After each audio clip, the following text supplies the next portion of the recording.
Kuso just about to have a conversation with us. Kev, take it away. Yeah, but the Kuso ni Kenya University Students Organization. Yes, good stuff. Antony, karibu sana man. Asante sana. Tulikuona about 2-3 weeks ago, you were on the news pale, mulikuwa na presser outside of Chester House. Yes. Ama ilikuwa inside of Chester House? Inside. Yeah, na kidogo makarao buda wakawateka. Do you expect that from the police? First of all, I know there was high temperatures, especially sababu maandamano ilikuwa on Monday. So sisi tulifanya press conference pale, but mambo zenye tulikuwa tunataka kusema haikuwa inahusiana na hiyo maandamano. Tulikuwa tunataka kusema ya kwamba wanafunzi walikuwa wamenyimwa help for a long time. Yes. Tulikuwa tunataka kuidisha maandamano yetu every Fridays. Alafu sasa ikabidi mume call off your idea because hatukuziona every Fridays. Ama mulimazi na watu Azimio. Last Friday was the day that we were supposed to do hiyo demonstration, but tukakaa chini tukaona kuna wanafunzi wetu walikuwa wamekufa the previous day. Right. So we had to cancel it and mourn our departed comrades. Yes. And then we resume the same. But kulingana na hii mambo tumeona jana, inaonekana tu help inaweza achiliwa hii wiki. So kabla tuongee maneno ya jana, and I mean this is good news for comrades, ama?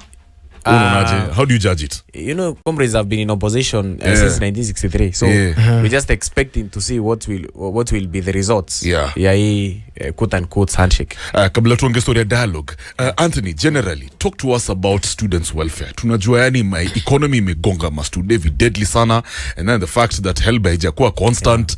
I mean, what have students been going through? Mimi nakwambia kuna shinda pale chuoni, kuna shinda kubwa sana.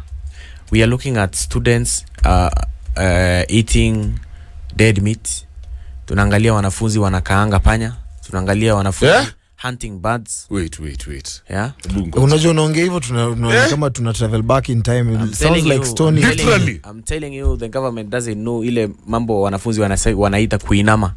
Kuinama means you're skipping 1 or 2 meals a day. Yes. We have seen so many cases of suicide in our universities. We have seen a number of problems, not just food. Tunaangalia ile help ambayo wanafunzi wanafaa kupewa. It has delayed more than any other time in history. Remember, these students applied for help in November last year. Mpaka sahi ukiangalia portal inasema verified, but it's not disbursed. Sisi wenyewe tumejaribu sana. Mimi personally I've had conversations with the CS for education. Nimeongea pia na huyo CEO wa help anaitwa Ringera. We have also communicated with the treasury. I mean, everyone is throwing blames to the other. So wanafunzi mahali wako, I think they are at limbo, if I may say. They are at a very desperate situation. And as a student leader, demands zenu zilikuwa kama gani? Especially based on the fact that mulikuwa mnasema mnaenda ku protest every Friday. Well, ilikuwa help, but if you ask me, students should not be protesting because of help. Exactly. Wanafunzi wanafaa ku protest sababu ya hii high cost of living. Wanafunzi wanafaa ku protest because of electoral reforms. Remember, we founded the movement for the defense of democracy. I was one of the founders of that movement. And I tell you, those are our key issues and concerns, and students were part and parcel of that. Those are the kind of things we should be discussing as a country. How to reform inchi ikuwe better than we found it.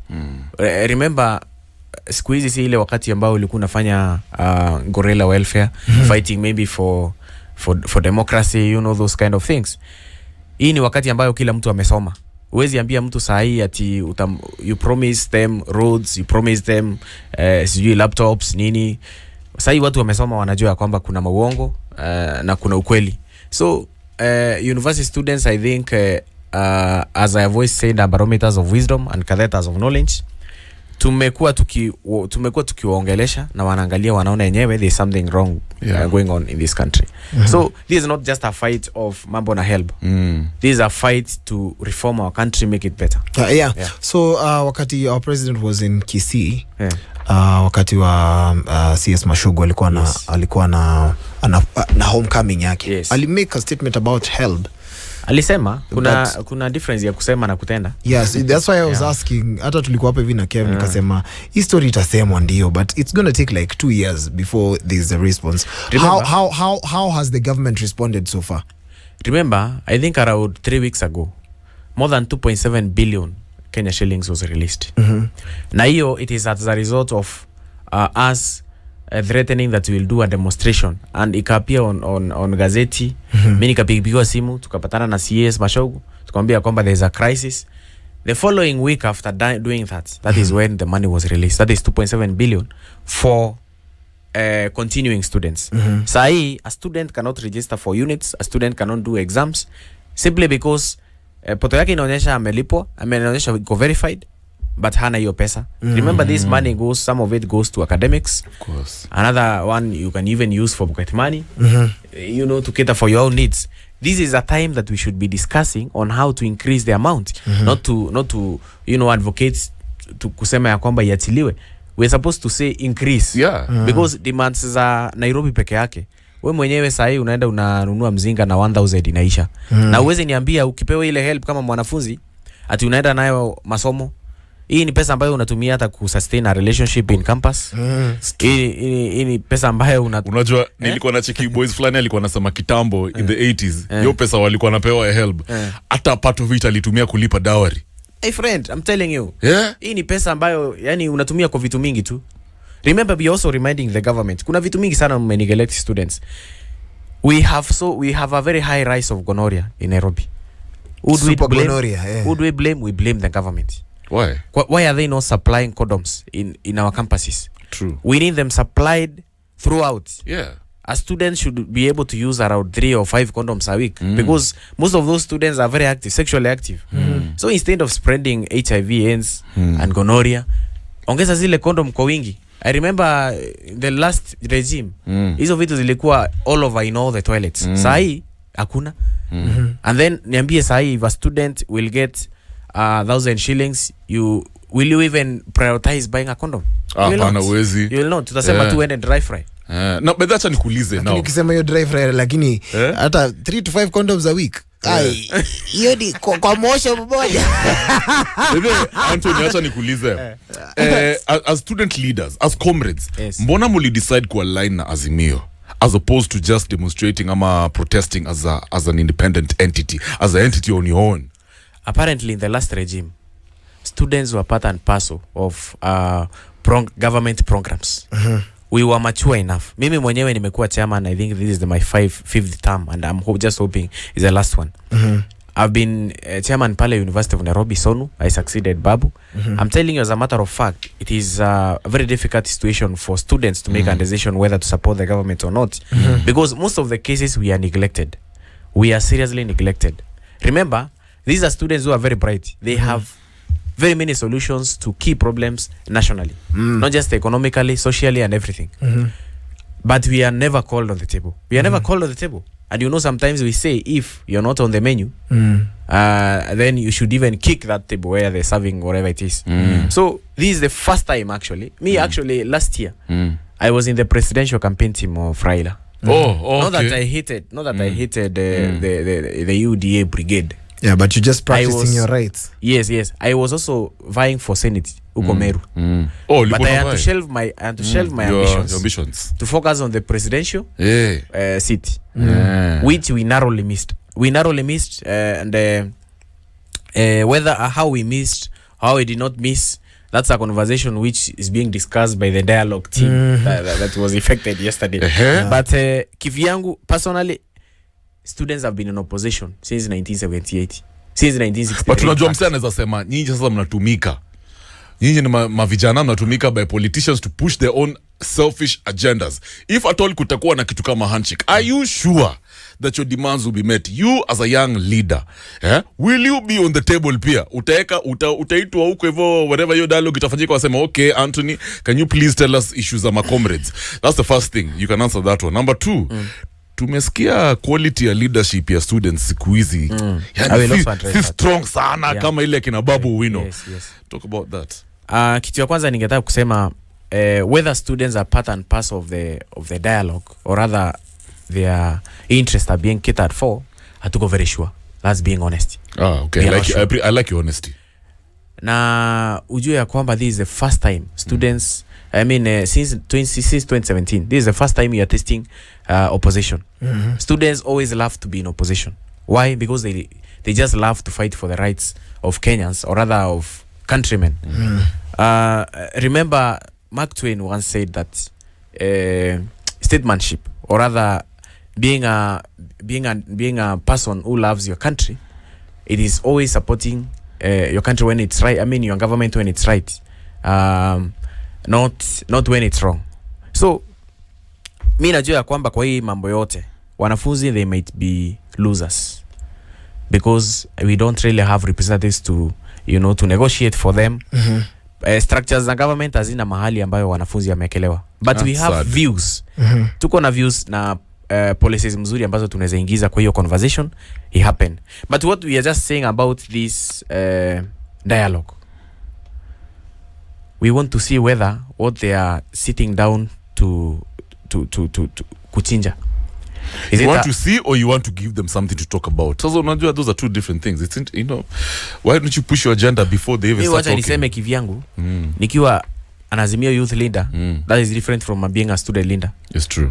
So kivyangu najua I will be somewhere. So I'll be somewhere trying also to advocate for the rights of those people within our party, coalition party. Does it affect, is there a conflict of interest now that you're part of Azimio, and then there are the students who are also really in support of the government and what's going on, but you're also part of the students organization?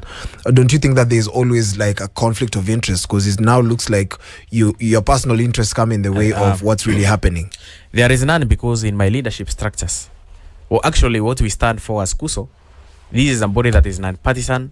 This is a body that is impartial.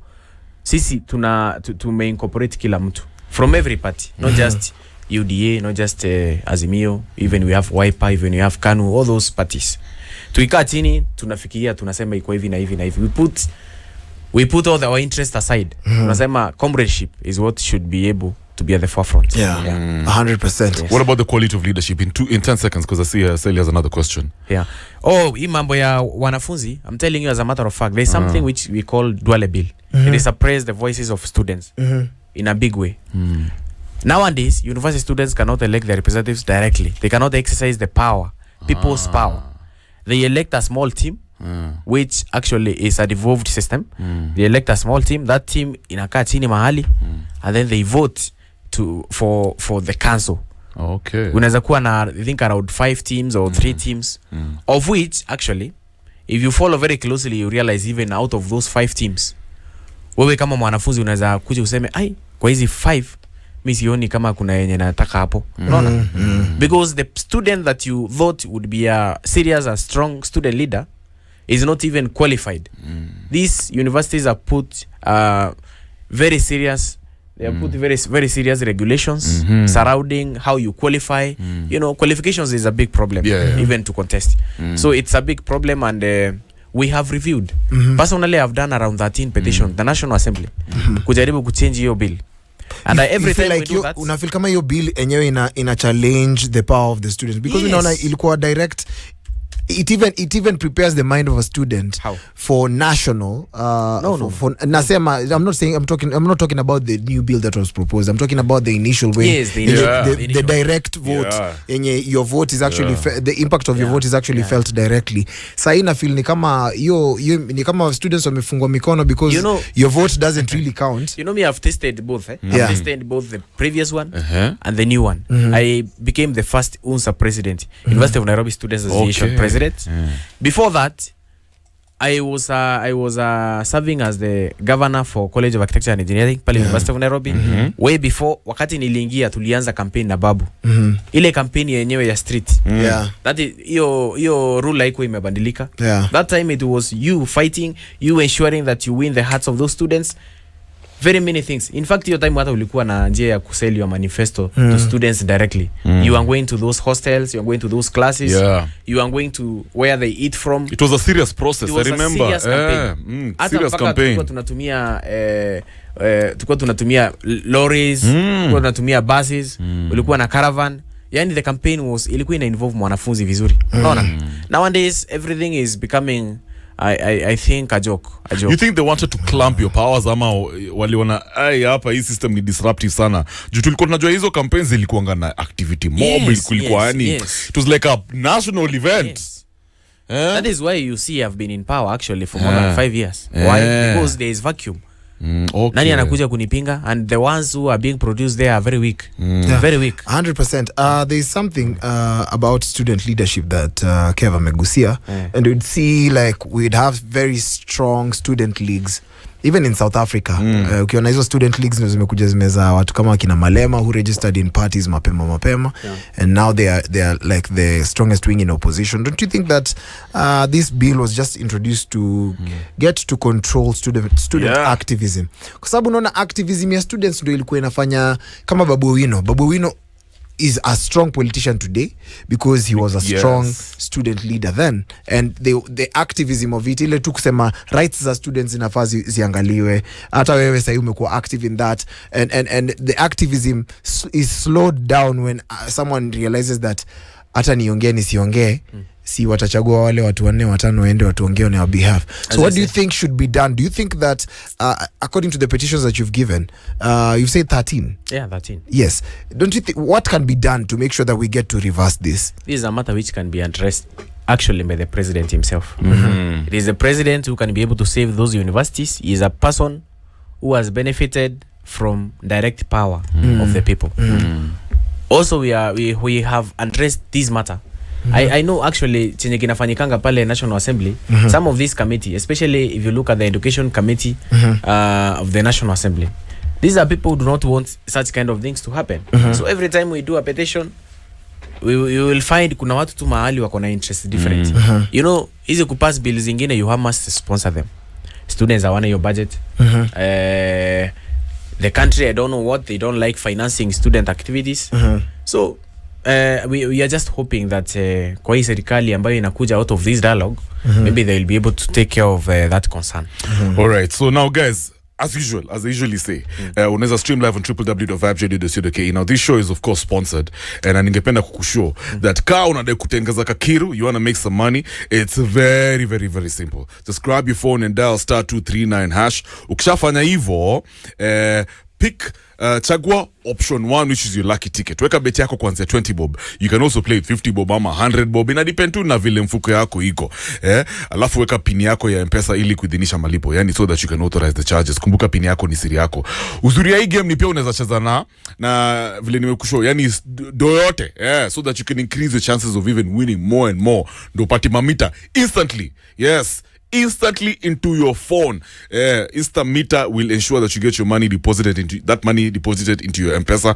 And the beauty is hakuna story ya kungoja draw no, it's an instant game of wins and numbers, and I'm telling you Wakenya wengi wamekuwa kishinda. So for example, listen to this one. There's a lady called Karen alicheza na 20 bob akashinda 2k. Kuna Jane alicheza na 20 bob akashinda 2k pia. Hagai alicheza na 25 bob alicheza na 25 akajishindia 2500. So kumbuka bonyeza *239# uwe kama wow. Guys, we're hanging out with Antony Manyara. Anto is a comrade, and he is the president of KUSO, yani Kenya University Students Organization. Now Antony, yes. Ile story ya Professor Wainaina iliendaje? Professor Wainaina alirudishwa shule. I think venye alitolewa pia it was a procedural. It was that's the reason kulikuwa na serious. We cannot say he's a darling of students. Unasema tu we thought he's a darling. Circumstances zilifanya watu wakasaidi na yeye. Unajua? Ile kuwa oppressed, you know, sometimes people can sympathize with you. So that was a sympathy kind of thing. We have not forgotten how many students he suspended in the university. We still expect him to revert that to ensure that all those students are brought back to school. University of Nairobi, Professor what really happened to explain here unasema your suspensions? What really happened? You know what these universities do, and it is very unfortunate.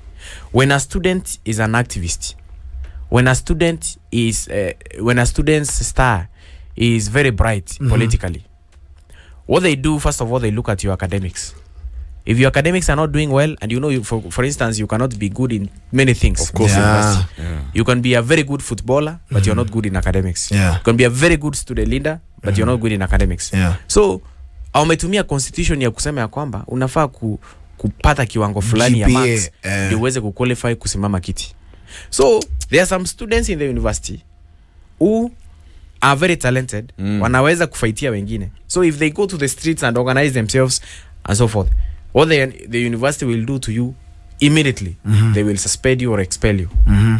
So these are politically instigated expulsions which are very much illegal. We have fought them as KUSO throughout. Hapa University of Nairobi kuna wanafunzi ambao walimaliza hawakumaliza shule, walikuwa suspended all the way from 2014, 2013, wengine 2010.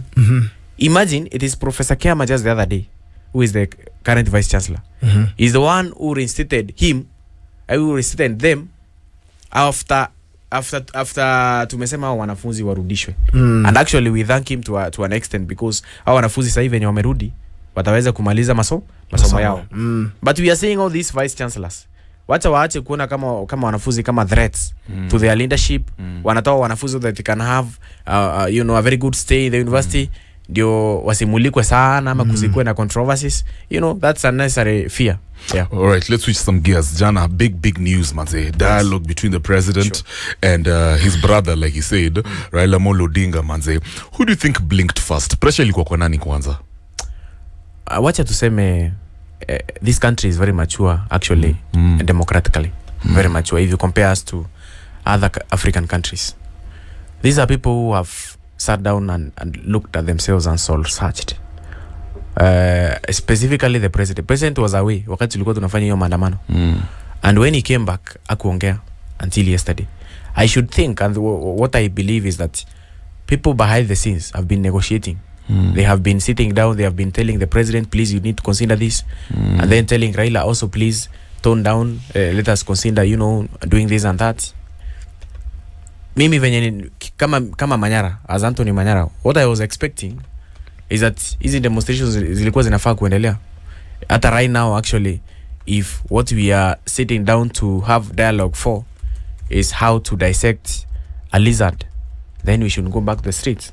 we expect kama chenye tunaweka kwa meza ndio tukawanye, it should be an elephant, not a lizard. So what we expect hiyo serikali ifanye, this is how we can be able to create a big space for everyone. Even if we were in opposition, we are Kenyans. It actually got me thinking, una dani hii maandamano, hii process, was it a people driven process ama it was just about ego? Kuna mtu alikuwa nafikiria alichezwa aka lose election and now they had to involve the people. Was it truly about I'll tell you something interesting. Do you know that majority of Kenyans are very poor? A majority of Kenyans are suffering. Those are the hoi polloi, those are the have-nots. There are very many. What Raila did, he ignited some fire. Okay. We are just sitting on a time bomb. I'm telling you, kuna wakati itafika watu wajiorganize wenyewe. People are just waiting to unasema hata bado. People are just waiting to see. Waone. Wale viongozi ndio wakae chini, wafanye dialogue, waone venye wanagawanya 1 2 3 things. But is our interest catered for? Sisi watu wenye watu na kitu, we are supposed to die tomorrow. Wale wanafunzi ambao wanainama, how are you catered for inside?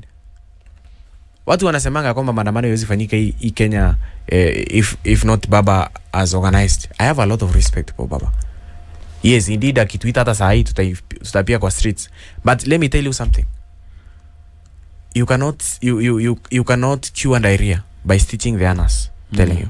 Italipuka.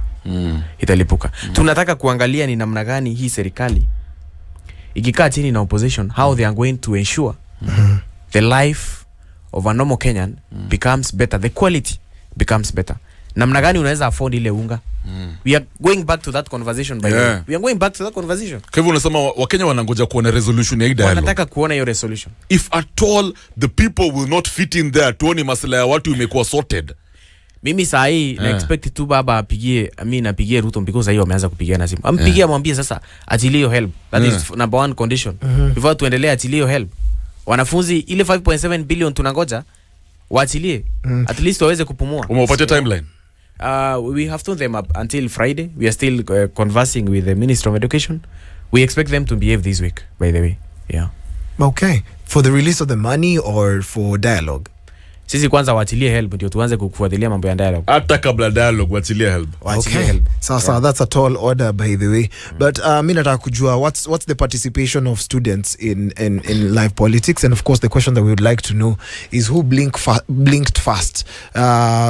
For those who are listening, mnaweza mtupatie pale response mfikirie nani who blinked fast, and of course we are in conversation with Manyara, who's the KUSO chair. Yani it's very interesting how we get to hear perspective. Mimi sikuwa najua wase wana dish panya shule mazijua. Sio nakula wana hunt birds. Yani nakani kama suicide. Yeah, because of the high cost of living. So hebu niambie, what's the situation like for an ordinary student who wants to get into live politics, because you're one of those students who has been active in that space. I mean transition is not easy.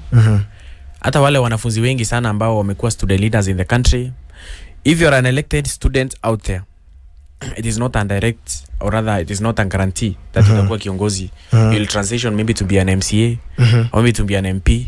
So you need to set your priorities right. Ukiingia pale hakikisha kwanza umemaliza degree yako. You need that certificate. You need that certificate, yeah. Nowadays tunasemanga ya kwamba degrees they don't matter. But kosa uone. Na ujui watu hii Nairobi. You would rather tama kukuwa na hiyo degree kuliko bila. Hapo msemo kweli. Because the moment umepata opportunity, people will ask you for that degree. Yeah. It's one thing to get the opportunity. It's another thing to qualify for that opportunity. Using your papers. Let me ask you. Mi niko tu historia ya maandamano. Do you think we waited too long? Tulika sana kabla tuanze kuongea historia dialogue. Is it late ama tungeanza earlier? Because Kenyans have lost lives. Property imekuwa destroyed. What are your thoughts? Mi naona si ati tumekaa sana. Hata saa hii tunangoja tu tuseme kama ni panya wanaenda kugawanya hapo, tunangoja turudi tena kwa streets. What? Yes. Unaona bado. Mimi kivyangu I applied for a CAS. I submitted my 23-page CV. By the way, nimesoma, my friend. I only failed in chemistry in high school, which I got an A-. Nimesoma. I graduated with an architectural degree. I submitted, but I was not shortlisted. Not but you heard what Kashago said, the people who have to be sorted first. Shareholders. Yeah, but we are Kenyans, bana. This is why we have this dialogue. Lakini hata Azimio ingekuwa kwa power, surely wange sort out shareholders kwanza. I mean, you know how the system works. No, ingekuwa ni Azimio. Tungepanga hata watu wa UDA. Imagine these youth leaders tulikuwa na wao in the struggle. Right now sahi wako na magari ziko na bendera. I mean sometimes it's good to have that healing process. Don't make everyone have nightmares. In this dialogue, who is the winner? Is it Kenyan people ama Raila na Ruto? I believe Kenyans will at the end of the day will win. What I expect is that there will be a serious an architectural blueprint of how to implement some of these initiatives or other programs ambazo zimeanzishwa even by Moi Kibaki hizi za 2030. Remember wakati mambo za maandamano zilifika na baba akatingiza nchi kidogo. Hakuna kitu imekuwa ikiendelea. Nothing. True. People have been politicking. Our fear is that there will be politics from this year until the next electioneering year. Kenyans will be the biggest losers. Kenyans will be the biggest. So we expect these leaders to put that aside their personal interest. Wakae chini, waangalie namna gani Kenya inaweza heal economically. Ndio kila Mkenya apate shilingi kwa mfuko. Yeah. Ni noma. So it's crazy how most of the students are not even sensitized on what's really going on. Give you an example. The turnout for the youth was below 40%. So, and we are the majority in this country. Like when you're looking at percentages, my youth ndio wengi, but hakukuwa na so many young people when you turn up to vote. What can we do to change that? Because unajua hiyo ndio the only power we have. It's true. And does it mean that unaona kama mimi may lack interest na student leadership ama student politics, develop interest aje after campo, kwa sababu we need to make that body a little bit active, and the students are more exercising their rights from that primary level, so that when you get to the national level ni kitu nimezoea kufanya and I know the impact that it has on the rest of the nation. What can we do to change that? Kuna kitu inaitangwa voter apathy, whereby the voter, the Kenyan voter, not just the Kenyan voter, any other voter has directly no interest in voting, because anaona yenyewe hata nikipigiwa mtu ama nikipigiwa mwingine, how will they influence my life directly?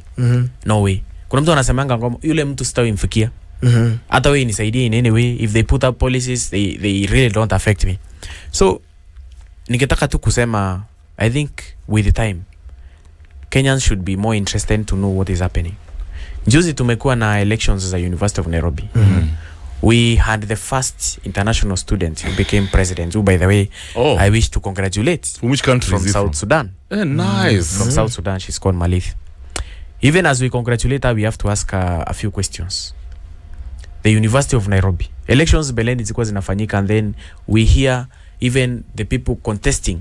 They are invited in big shows, here at Vibes, at the Citizen. You come and address national concerns. Nowadays, those voices are suppressed by those institutions. You are saying yes, student leadership is whistling out, which is true. Hao watu mambo zao zinaisha. Mimi mwenyewe ingekuwa si venye niko na interest na siasa. There is a way I want us to form our own political movement as students, so that by 2027 we are giving you a direct ticket as a student. Umetoka dhadia, tunakupea ticket, unaingia unasimama KTMC. Brilliant. You see, those kind of things. If we don't fight for ourselves, then my friend, hatutakuwa even on this table. We'll keep wishing you on the table. Yeah. But mambo za kuna wengi sana wanasemanga mimi nimekaa sana. Wanasema Museveni wa kuso. Yeah, if I step aside right now, this body will be dead. It's just a fact, eh? It will be dead. Kabisa. It will weasel out. Jesus. Yeah. Sometimes we even advocate for students' rights at the East African level, which I'm also the president of East African Students Union. Interesting. And I tell you, as a matter of fact, ishinda iko Kenya peke yake. I was going to ask you that. In some of our neighboring countries, actually, in Kenya here, we're very vibrant at the moment. Kwa student leadership, tuko jure sana. Uko UG? Well, I wouldn't go specifics to countries, okay, because most of them listen to me and they follow me. Right. But UG, of course, is fine. They have kuna body inaitwa UNSA. That is Uganda National Students Association, which they are outgoing president, who was called Welunga Yusuf. He's a very active politician. Okay. But ningetaka kusema tu, just generally, we have very weak leadership in Africa. So you do acknowledge that. Zile nchi ambayo zinaweza compete na Kenya sahi, okay, sitaki kusema specific, but nilisema the most active. You can look at South Africa the way you have said. Nigerians, controversies. Yeah, controversies. But I think Kenya we are trying. As we wrap up this conversation, I wanted to ask you just another question. Yeah. Buda, mina history ya dialogue imenibamba sana. Do you think Uhuru Kenyatta, ukiangalia timing by the way, uhunye, I mean his land, trespassers walingia hapo waka destroy kufanya madhambi, and then the president just came back to the country. I'm sure he got this news, maybe even the former president gave him a call. Unadhani former President Uhuru Kenyatta had a hand in the truce? Could it be that he was one of the people who said enough is enough, you people have to talk for the sake of the sanity of the country? Well, maybe bila kushuka kitu, wacha niseme these people are friends. By the scenes, these people are friends. Really? Yeah. I mean, Ishamba, what did he lose? Well, I mean, what did he lose? See, sheep. I think around 70 million if they approximate, but sheep. Some trees. Sheep moja inatoka pesa ngapi? Walikuwa wanasema approximating 40,000, 50,000, right? Well, I wouldn't want to question that much, but mimi ningetaka kusema tu hiyo pesa sitalipwa. Na atalipa si ni serikali. They will pay. In fact, they might pay even 500 million. Na wewe Mkenya wa kawaida wenye ulienda ukaiba hiyo sheep, useme hata ulishikwa on camera. Baba jana alisema aje? Alisema wale watu wote wameshikwa na hii mambo yote ya maandamano as a result of these demonstrations, all of them, the charges are supposed to be dropped. Si ndio? Because they are exercising their rights. Yes. Me, I'm just seeing you know, different style, maybe same animals but different forest. Tunaangalia, tunaona wale wanasiasa watakaa chini waongee. So by the siasa ni interest. Amjuangi hivyo? Siasa ni interest. Na kunanga permanent enemies. Hakunanga permanent enemies. Siasa ni interest. So kwa hivyo kama ni interest, na tumesema pia kunanga permanent enemies, yeah? And we're all looking to be stakeholders, including comrades. A handshake situation is good for the country, eh? That's what you're saying. For future elections, for future... Are you saying BBI tunafaa ku revisit your idea? Kuna mtu aliniuliza where everyone has a stake in the government. Hapa blinked fast. I should believe it is Ruto.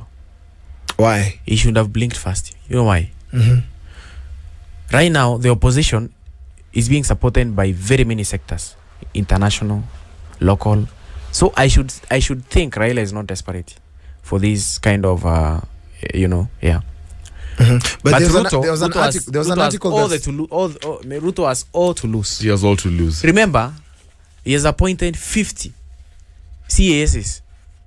50 CASs. Those are very many people. Na unajua wote wengi hapo waliappointiwa on the basis and on the grounds that they need to neutralize Raila from the Ambakians. So mimi naona hata hii dialogue ikifanyika, hao watu wengine wanafaa tu wasimamishwe. Ikue ni warudi kitu kama 30 ama 20, ikue 10 from opposition. I'm sure those will be part of the demands. Of which hiyo 10 mimi nikuwe ndani and then hiyo 10 nyingine from side. Mimi naweza support ikikuwa ndani jueni comrade and students need some sort of nilikuwa nakuuliza your handshake. Hii kitu ya handshake is it a good thing for African nations, especially system electioneering processes that are not trusted? Kwa hivyo sasa weka tu kila mtu akuwe stakeholder kwa serikali. Nigeria they might be trying that, but I don't think it will work. Kenya is special. You know, Kenya has very many tribes. So sometimes to cure the country and ensure that everything is balanced, na hakuna tension, hakuna shida mingi, you need to incorporate everyone. Remember Raila consistently Raila has managed consistently to have the backing of half the country. Kila mwaka ambayo inapigwa kura, wananchi nusu ya country wanampigia kura. I mean, tell me in history, even in Africa and even in the world, who has that kind of consistency? I'm telling you, no one. Yeah. All right, guys. Mimi nikimalizia ningetaka kusema we observe a moment of silence. Okay. Just for 30 seconds. Kuna wanafunzi walikufa on Thursday and students across the country they are mourning. We were to do demonstrations on Friday, but nikazisimamisha nikasema we need to mourn them for a few days.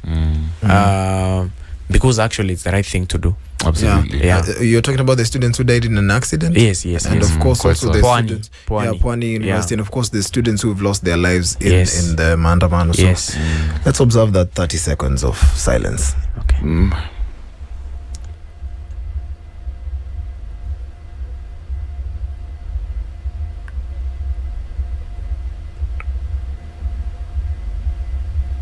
Thank you. Thanks, man. Thanks. Yeah. Thanks a lot. Antony Manyara, KUSO President, Kenya University Students Organization. President, imekuwa real, manze. Imekuwa real. Thank you so much for joining us and of course helping us look at things from a different angle, from a comrades angle. Guys, remember it's Kevin and Brian on Morning Vibes. The time right now is 10 minutes to 9. When I come back in a bit, you've been listening to Mjadala Koto Public Opinion. We're getting into the final hour of the show in just a bit, so we'll sit back, relax, and enjoy some business signal. The Gambler, the This is the Modern Vibes on Vibes Radio.